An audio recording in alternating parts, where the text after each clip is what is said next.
আওয়ামী লীগ মানুষকে ভোট দিতে দেয় না, মানুষ সেই জন্য সেই সরকারকে বিদায় করেছে।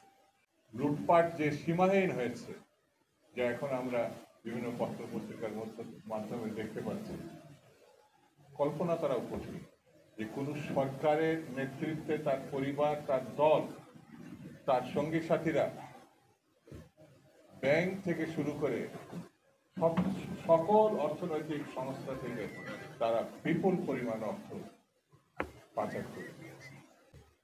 যত তাড়াতাড়ি সম্ভব এই অর্থ এবং অবৈধ বৈধ যেসব অস্ত্র তাদের দলের নেতাকর্মীদের হাতে তুলে দিয়েছে, শত শত না লক্ষ লক্ষ, সেটি সরকারের হেফাজতে নেওয়ার জন্য আমি এই অনুষ্ঠান থেকে দাবি জানাচ্ছি। বন্ধুরা, বিএনপি এবং দেশবাসীর একটি ভালো নির্বাচনের প্রত্যাশায় এই সরকারের পাশে থাকি। আমরা একটি ভালো পরিবর্তনের জন্য, জনগণের ভোটাধিকার পূর্ণ প্রতিষ্ঠার জন্য বিএনপি আগাগোড়া এই সরকারের সঙ্গে থাকবে। এই সরকার যাতে নির্বিঘ্নে কাজ করতে পারে তার প্রতি আমাদের নেতা শহীদ জিয়া রহমানের জ্যেষ্ঠ পুত্র, বাংলাদেশের সব থেকে জনপ্রিয় রাজনৈতিক দলের এখন অ্যাক্টিং চেয়ারপারসন জনাব তারেক রহমান সাহেব স্পষ্টভাবে তিনি এই সরকারকে সমর্থন জানিয়েছেন।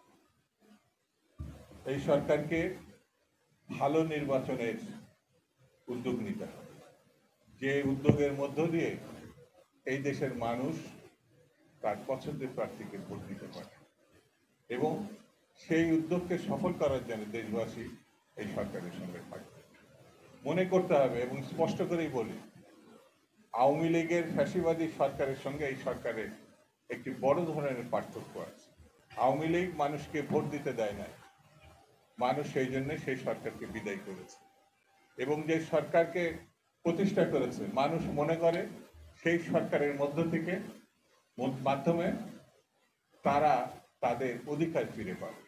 এই বিশ্বাস তারা করে, দেশবাসী না শুধু বিশ্ববাসীও এটা মনে করে।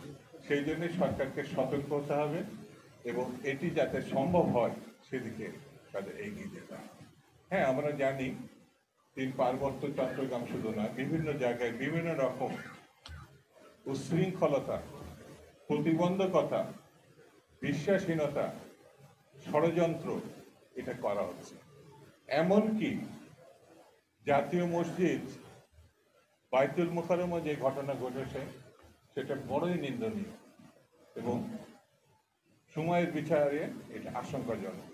সেই জন্য সরকারকে এই জন্যই সতর্ক থাকতে হবে, এবং এই দেশবাসী যারা গণতন্ত্রে বিশ্বাস করে, স্বাধীনতায় বিশ্বাস করে, যারা মুক্তিযুদ্ধে এক সাগর রক্ত দিয়েছে এবং গত 1.5 মাস আগের যে আন্দোলন, সেই আন্দোলনে তারা নির্বিচারে জীবনকে উৎসর্গ করেছে, তাদের সতর্ক থাকতে হবে।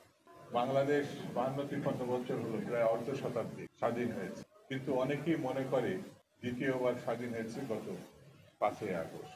তাহলে তার আগের যে সরকার ছিল এতটাই নির্মম, এতটাই ভয়ঙ্কর, এতটাই রক্ত ঝরিয়েছে যে স্বাধীনতাকেও মানুষ হারিয়ে ফেলেছিল।